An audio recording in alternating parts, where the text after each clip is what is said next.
What's happening, everyone? Today's currently March 8th. I'm here at a different river today, trying to catch some walleye.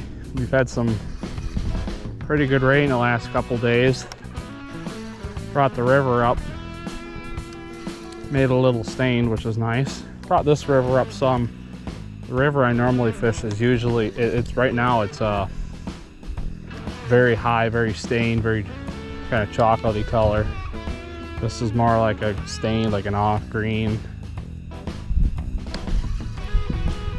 Figured I'd try my hand at trying to catch some walleye today. Season closes here a week from today, the 15th. I caught a couple already. We'll see if we can catch any more. This is usually my best spring spot for numbers. Not usually size, but usually for numbers. What's interesting right now is the fish that I have caught have been spawning. They're milking already. I caught one female. She was really small, but she had a really big belly on her. They don't usually spawn this early. Usually towards the end of the month is when they're starting to hit their full swing, end of the month, beginning of April. But of course, walleye season closes then. At that point, I'm trying to catch some pre-spawn bass on the kayak. This has been definitely the warmest spring that, well, start to spring I can remember. Still technically winter. We could get another foot or two of snow between now and the end of April. I've seen 10 inches of snow in May. Of course, I break out the camera and I don't actually get any hits. It's usually how it goes. I was originally upstream, more up in that direction. And I caught a couple there, and I figured I'd move down here, give the other side of the current break a try. And I caught one on the first drop. It didn't even hit the bottom, didn't have to twitch it, didn't have to do nothing. I'll show you guys what I'm using after I bring it in. I got a couple different colors of the same jig. Ooh, I think that was something. Got a couple different colors of the same jig tied on. One darker color, one lighter color. Kind of depending on what the fish are feeling like. I have a really high confidence in these baits, but I'm using the Bass Pro XPS 3.5 inch minnow with some cheap, Bass Pro 1/4 ounce jig heads. This has been one of my favorite colors. I have another color. It's got a little bit, it looks similar to this, but it's got a little bit of green flake in it. That's another really good color for this spot. But as you guys can see, there's some swift current that kind of comes down in here, circles back around this way, comes down through here and hits the outside edge of this bank here. This whole bank is made of gravel and clay, so it's some really good spawning habitat for all sorts of fish. This river connects to a lake downstream, pretty big lake, and most people associate it with walleye. It's a very, very popular walleye lake. The walleye fishing in the lake is kind of okay. It's very hard to find them. Once they spawn, they kind of go back and disperse throughout the whole lake, so it's a little easier to catch them post-spawn. But I think they're pretty aggressive. They're hungry after spawning. So once the season opens, you can kind of go just about anywhere in the lake and catch them. But I've heard stories of people catching, oh, there's one. I've heard stories of people catching 20 to 25 inch walleye a good 20 miles, 30 miles upstream from here, up, you know, several towns up. And the river gets, it's a creek at that point. Oh yeah, that'd be a keeper if I was keeping them. I think that's close to 20 inches. No, I'm over guessing. That stained water is making them look bigger than they are. It might be sort of right. I wouldn't boat flip them any, or I wouldn't flip them any bigger than that, but that'd be right around that keeper size, that 18 inch. So this where I am right now, the limit size is 18 inches, and you can only keep 3 fish. Statewide is 5 fish at 15 inches. This river system up to a couple miles upstream is regulated at 18 fish, or 18 inches and 3 fish. Statewide it's 15 inches and 5 fish. And the whole lake itself is also 18 inches and 3 fish.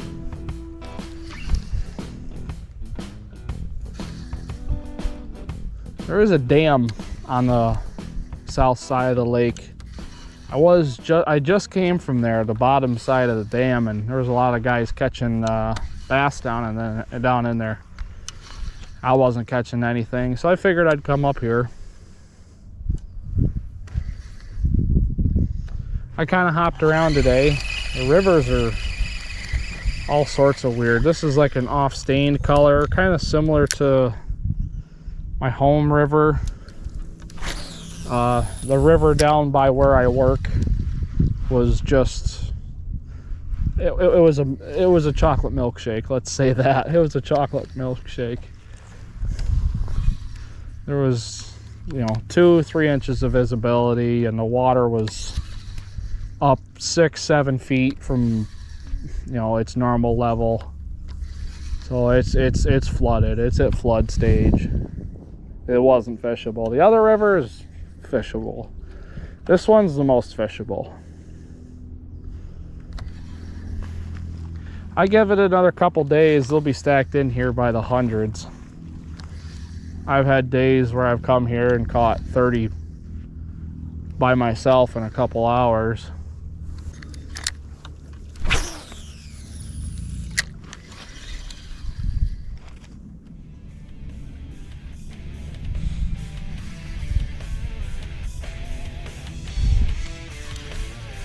Oh, there's one.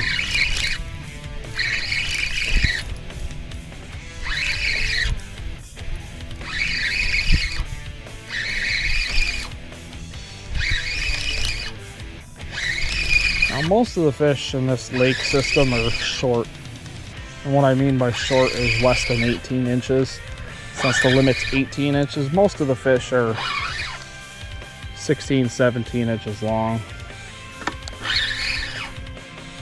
This one again, borderline.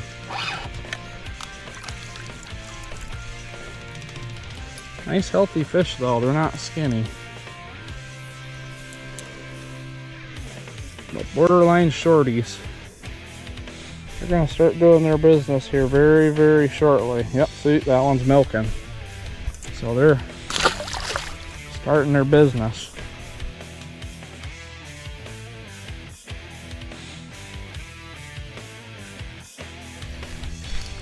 Oh, came off.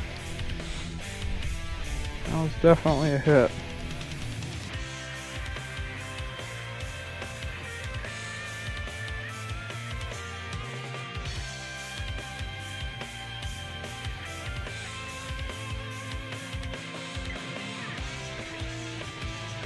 The only thing I don't like about this time of year is how muddy everything usually is. And all the black flies. Black flies usually come out in swarm you at the riverbanks? I have an idea. So I shifted over here, gave that guy a little bit of room to fish. Seems to be like the fish are kind of, they like the current when they're spawning there. They're either stuck right to the current break or right in the current. They don't seem to be tucked way back in like they are in the wintertime. Wintertime, they seem to be way back in past the current break in the slack water. But there's a lot of current here.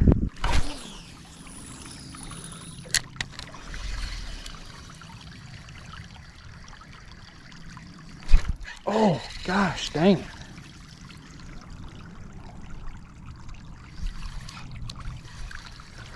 It's 2 in a row. That one walloped it too. I remember years ago, about 4 years ago, I was standing right where I am now, and they were in prime spawn time. I was here with my cousin, and I cast it right about where I was. Water wasn't this high, it was clear water, and I was catching them left and right, you know. I think I caught like 15. And I made a cast out there, and I lost one. It was so big, I lost it right directly in front of me here in the heaviest current. It snapped my line. I've never actually had a fish snap my line from it being so heavy, and I've caught 30-pound carp on 8-pound test. Take it, I kind of baby him a little bit, but I didn't know what I had. Never saw it, never really fought much. And it wasn't foul hooked, it was fair hooked. But it was a walleye, and it was pushing probably 13, 14 pounds. I've caught them up to 10 and a half. You know, my biggest is 10 and a half. And it made that 10 and a half pounder look small. I didn't catch that 10 and a half the same day, but I caught the 10 and a half a couple years later at that spot I'm usually out at my home river. I was here 2 weeks ago. Not so much as a sniff on my jigs. I still think it's a little early, but I'm saying it's gonna go day by day now before it's full swing. I'll show you here. This is the brighter color I'm gonna use. Same jig, different color head. I got a neon moon eye jig with bluegill, and this kind of like a super sexy shad kind of color. It looks really good in the water. It doesn't look as blue and yellow as it does out of the water. It looks more silver, which I like a lot, especially in the spring. It's a very good clear water color, especially with a lot of sunshine. You get a lot of sunshine, that color does really well. You get too much sunshine, stained water like this, I think black does the best. I'm gonna say my battery's about dead. 2%, yep. Gotta bring this one in, have to change the battery.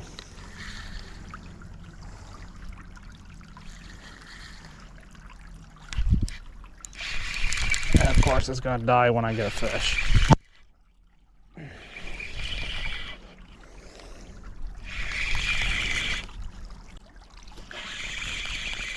I get to fight them against the current, which is always a pain. Got bugs all on my neck and beard, and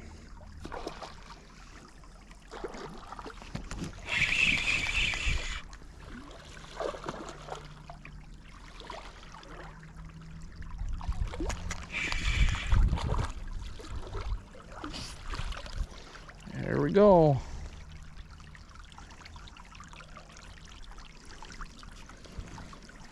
Nice little average size walleye.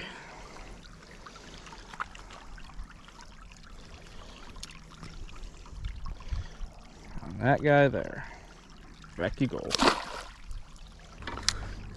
Was able to catch that last one before the battery died on me.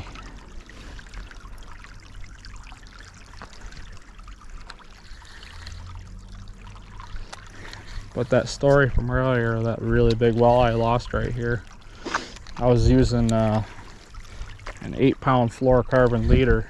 I usually use like 15-pound braid as my main line, tied to a little barrel swivel with, you know, 3-4 feet of fluorocarbon, and that's kind of my go-to jigging rig. I'll use that for pretty much any of my river fishing. I'll use it for my walleye, for my smallmouth, you know, stuff like that. There ain't no largemouth in the river really. You'll find one here and there. I think I've caught a handful, but I'll pretty much use this setup for any sort of jig, the swim bait jig, a bucktail jig, a tube. You know, when I'm on the boat and I'm drop shotting, I'll use the same setup, but I'll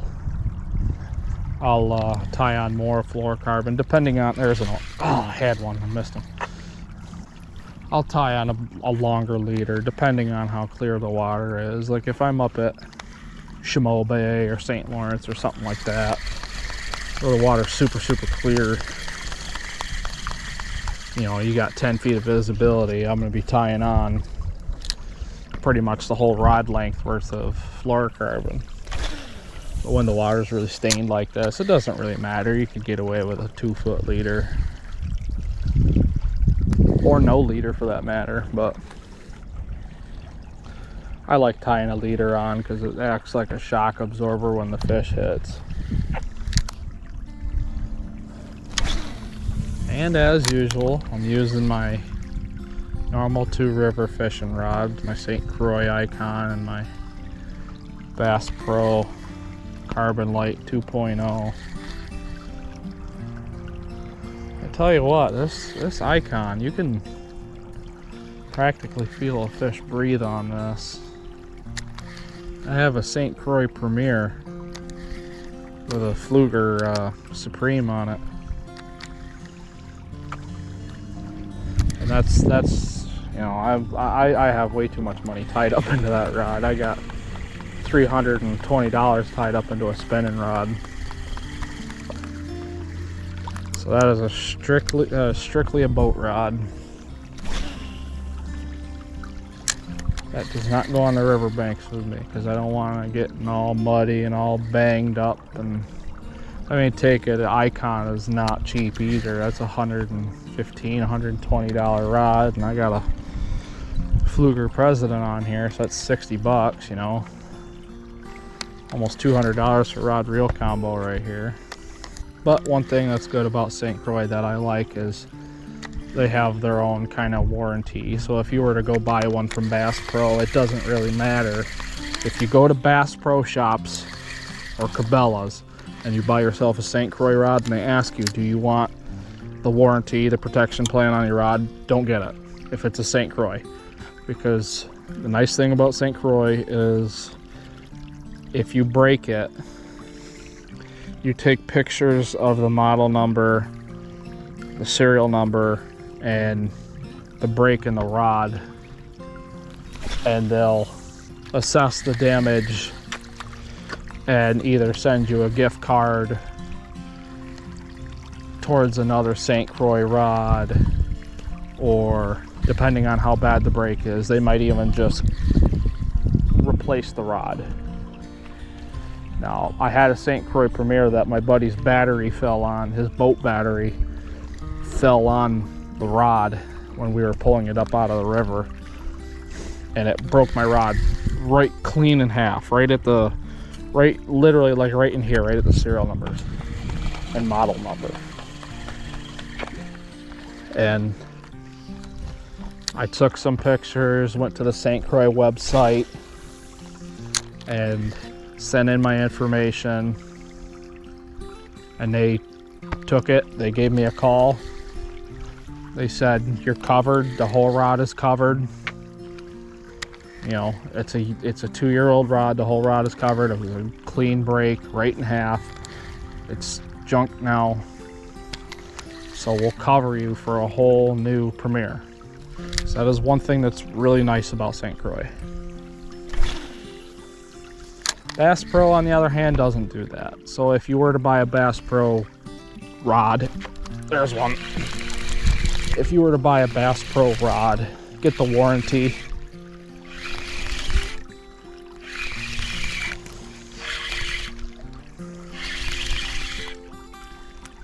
Another little guy fighting in the current.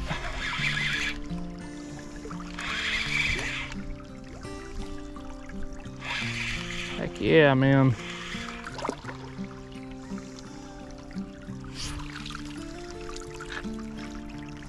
Little male. Can't tell. Boy, this time of year they got some really nice colors on them. They got that nice dark green on top. But as a male, he's doing his business, so I'll let him get back to it. Make some more. Now what I'm doing is I'm casting up off the back side of the current break, up on kind of the slack water, which is where they kind of hang out in, off the heavy current up there. And it's kind of, this is like a kind of like a big gravel flat. This whole spot is just a big deep gravel flat. It's like 10 or so feet deep out over there. And it's a little shallower up here and real shallow up there. But what they do is they hang out on that side, kind of on the gravel and the mud flat past the current break, and that's where they do their business in their spring. You know, I'm casting in probably 3 feet up over there, between 2 and 4 foot of water, and they're smacking it on the drop. There's a fish.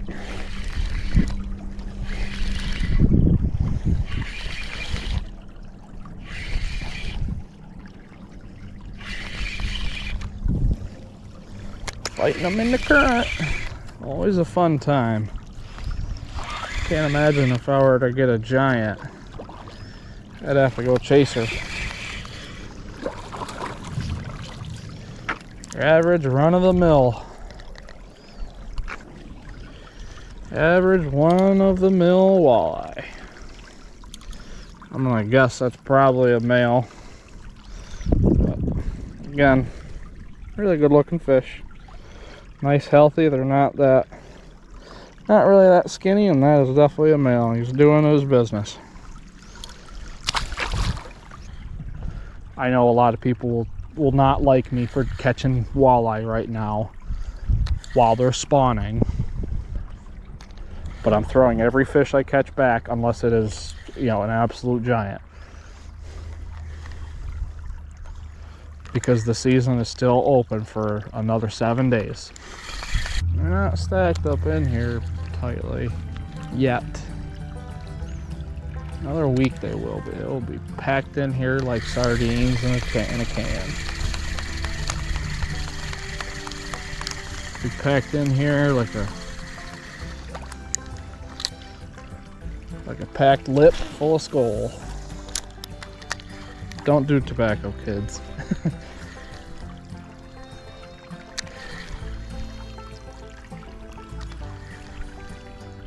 Bad for your health. Don't do nicotine either. Don't screw with nicotine. Yeah, I don't think they're really packed in here yet. They're probably downstream a little ways. Give it a couple days, they'll be up here. A couple more casts, I'll get out of here. I'll have enough time to try another spot.